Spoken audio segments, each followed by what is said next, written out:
biggest games, the best performances, expert analysis. You are Locked On Now.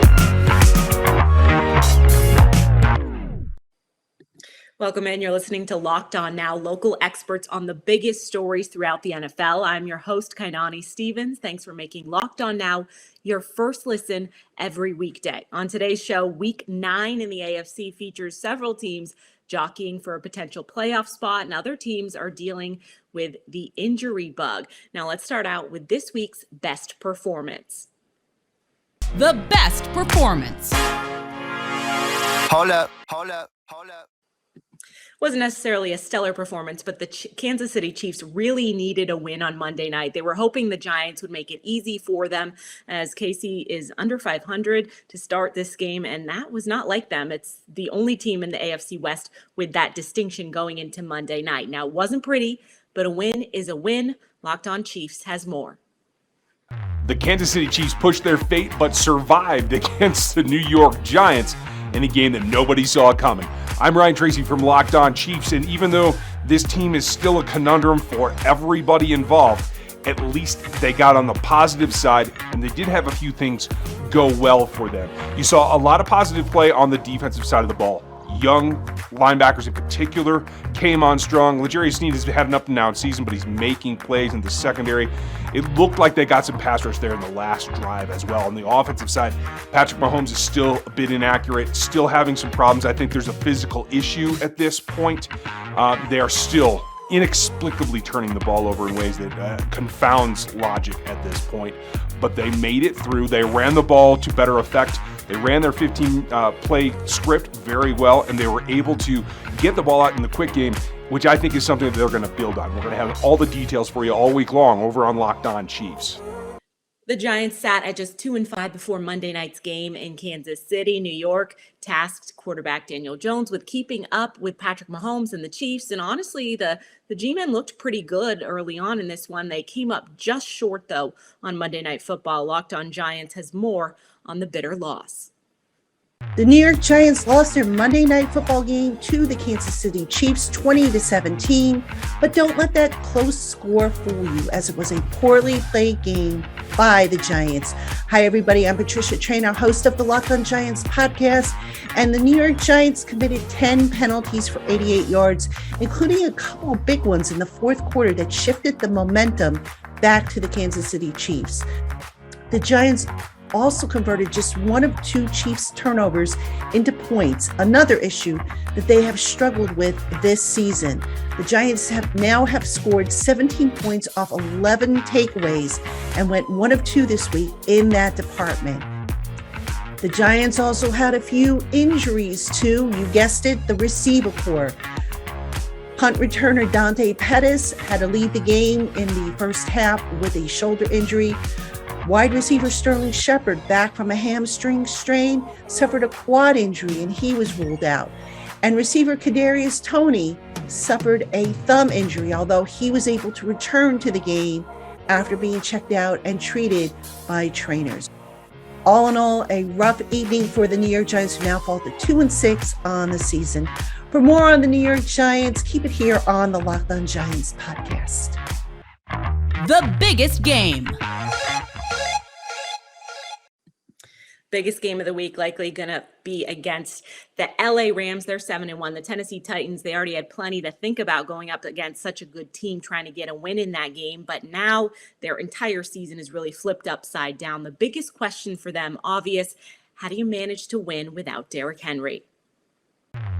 Tyler Rowland here, host of the Locked On Titans podcast, with your Tennessee Titans' biggest question heading into a Week 9 matchup on the road on Sunday Night Football against the Los Angeles Rams. And the question is pretty obvious for the Titans. How will the offense adjust to the loss of Derrick Henry? With Henry out for the foreseeable future, the Titans offense will have to find another way to operate, or maybe they won't. Will the Titans try to keep the exact same style on offense and just use the newly acquired Adrian Peterson and backup running back Jeremy McNichols to fill that role?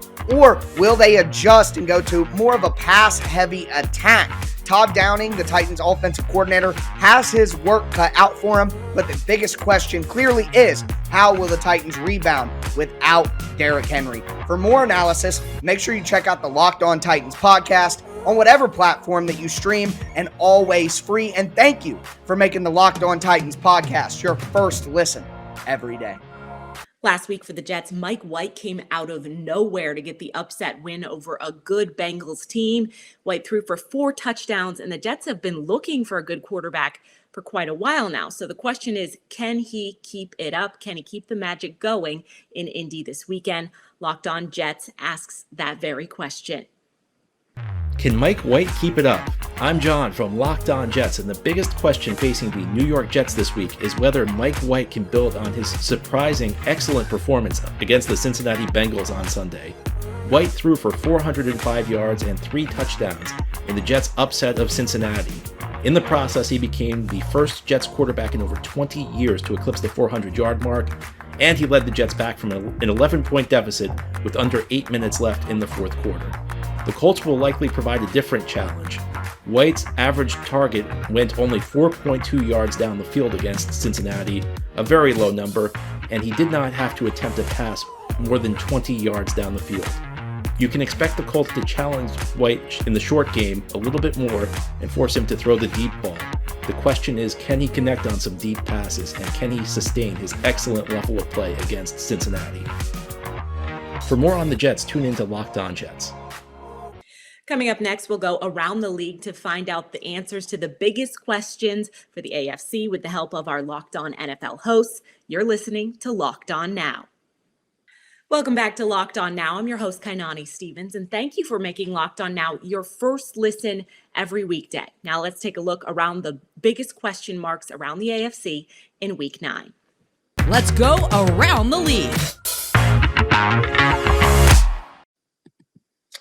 The Los Angeles Chargers suffered their most disappointing loss of the season to date against the Patriots at home last week. Now, taking on the Eagles, that'll be a different kind of matchup. They've had their own issues this season, but for LA, the biggest question will be answered before Week 9 even starts. Locked On Chargers has an explanation. Are the Chargers going to make a move before the trade deadline expires tomorrow at 1 p.m. Pacific Standard Time? This is David Drogemeyer of the Locked On Chargers podcast, and the Chargers have a lot of questions that need to be answered. This week's biggest question is, are they going to make a move to improve their team?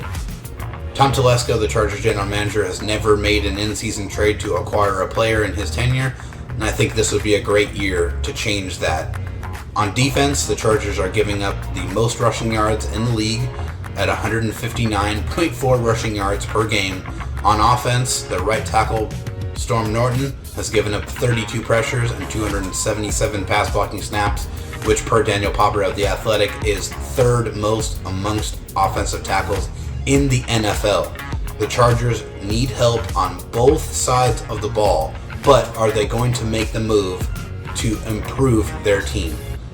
For more on the Chargers, please check out Locked On Chargers, your team every day. The Jacksonville Jaguars knew this season wasn't going to end up being a ton of wins. The Jags are just starting the rebuild process, while the Buffalo Bills are the finished product with a 1-6 record and more losing on the horizon. Locked On Jags asks what comes next for this Jacksonville team. Hi, this is Tony Wiggins with Locked On Jaguars. The biggest question for the Jaguars at this point moving forward is actually a question. What now? What do we do now, man? How does this fan base get back to having something to be enthusiastic about? How does the team even get back to the point of giving the fans something to be enthusiastic about? And then at some point, does this team really, do these players really have confidence in Urban Meyer's head coach? Meyer was asked about the phone ringing before the free agency deadline and asked if those were inbound and outbound calls. I'm paraphrasing. He says he didn't know. What does he know? Who's in charge of personnel? Is it him? Is it Trent Baalke? There's a lot of questions that we don't have answers to.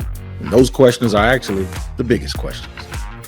That's a wrap for us. Thank you for making Locked On Now your first listen every day. For more in the National Football League and your team, make your second listens Locked On NFL and your team's local Locked On podcast. I'm Kainani Stevens. This has been Locked On Now.